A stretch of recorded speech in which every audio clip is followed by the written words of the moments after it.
Okuzzaayo ekifaananyi kya Paalamenti ekibadde kinaabuse mu maaso ga bannayuganda kye kimu ku ebyo ababadde bavuganya ku kifo kya sipiika kye babadde bakulembeza nga banoonya akalulu mu babaka ba Paalamenti ey'e12. In accordance with Rule 5, Sub-Rule. Kati oluvannyuma lw'omubaka wa West Budama South Jacob Maxson Oboth okulondebwa ku bwa sipiika, bannayuganda abagoberedde okulonda kuno buli omu akoogeddeko bubwe. Yabadde asuubirwa okuwangula yakawangudde, naye si musajja mubi bw'anaaba nga akoze ebintu bye bamusuubiramu. Akalulu akatambudde nze nkagatti era neneebaza akakiiko akalonze Jacob Oboth era nga nze mukiise wange era nga kyemusuubiramu era njagala ayambe eddala ngaffe Abadaama atutunuliremu eri ewaffe Budaama atunule nti Abadaama kye basinga okwetaaga. Kyokka abamu bategeezezza nga bwe batalina kyamaanyi kye basuubira mu sipiika omuggya kubanga naye ava mu kibiina kya NRM nga ne gwaddidde mu bigere mwabadde ava. Nga bwe ndaba ndowooza tekabadde nnyo kabwerufu, nandisuubidde ku muntu omupya nga tali mu sisitimu.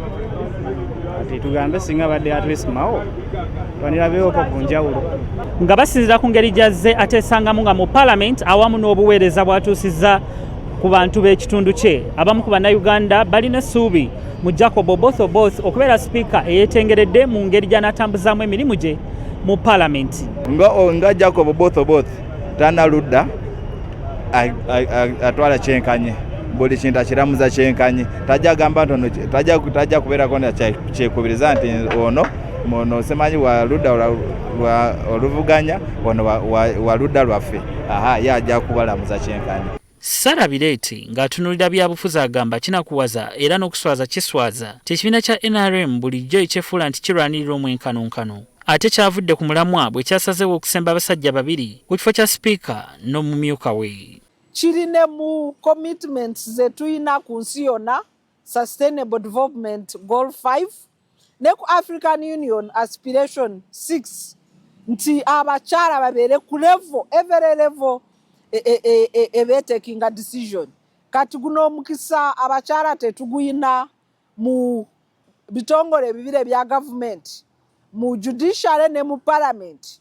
Nti era n'ababaka mu kabondo ka NRM tebaweereddwa mukisa kwerondera oyo gwe baagala okubakiikirira mu lwokaano lw'obwa sipiika wa Paalamenti, anti olukiiko olw'oku ntikko LUSEC lwabadde lwasazeewo dda. Kokasi yandibadde ne opportunity ne bajuwa abantu babiri buli post ne kuba akalulu ababaka ne beerondera omubaka, naye kati SEC yeeronze omukulu wa Paalamenti si babaka.